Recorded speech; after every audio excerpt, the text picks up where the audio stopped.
Students, here we are going to start exercise 5.4. In this exercise, you have to determine the nature of the roots. See question number 1, part 1. 3x square minus 5x minus 2 equals to 0. Here, a is equals to 3, b is equals to minus 5 and c is equals to minus 2. We will find the discriminant d equals to, we know that discriminant is b square minus 4ac. Thus, the value of b being minus 5, we put it here, minus 5 square minus 4 into 3 into minus 2. So, it becomes 25 minus minus plus 25 plus 24. So, it is 49. Thus, we see that the discriminant is greater than 0. Since discriminant is greater than 0, we can say that roots are real and distinct. Distinct means we will get two different values of x. Come to question number 2, part 2.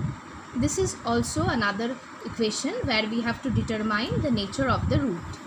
3x square minus 2x plus 1 by 3 is equals to 0. Here a equals to 3, b equals to minus 2 and c equals to 1 by 3. We will determine the discriminant.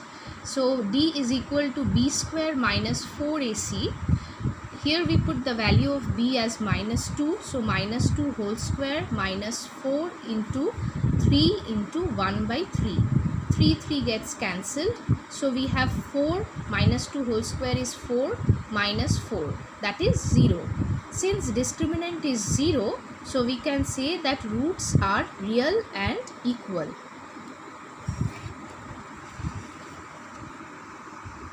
Now come to question number 4, part 2. Here the question is, find the value of p for which the roots of the equation are real and equal. P is unknown. We have to find the value of p. In this question, see x square plus p minus 3 in a bracket, then x plus p equals to 0. Here a is equals to 1, b is equals to p minus 3 and c is equals to p. Since it is given that equation has real and equal roots, so discriminant must be 0.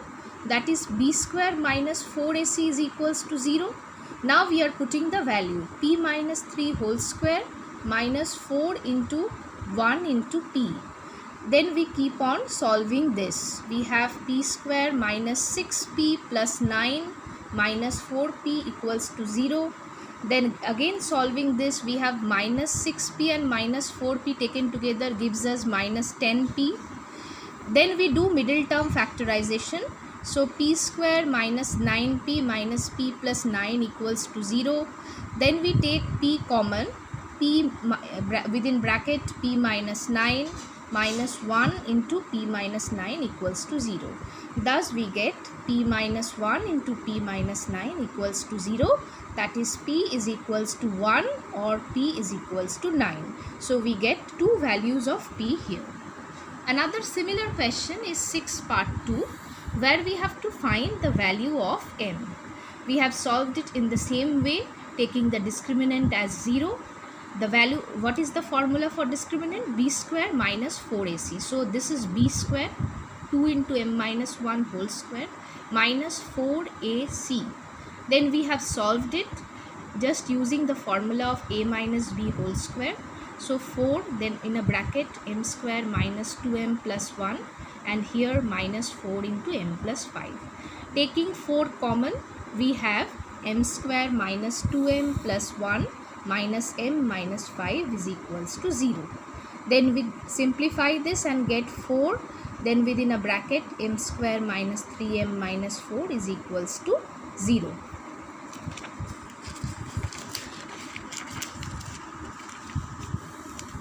Thus we have 4 in a bracket, then m square minus 4m plus m minus 4 equals to 0. We can remove this 4 because if we take this 4 below 0, so it's 0 by 4 which is 0 itself. So we are eliminating or removing 4. Thus after this we can just take m common, and as we do in middle term factorization, we are getting m minus 4 into m plus 1 equals to 0. that is m equals to 4 or m equals to -1. So in this question also we are getting two values of m. So this is the exercise.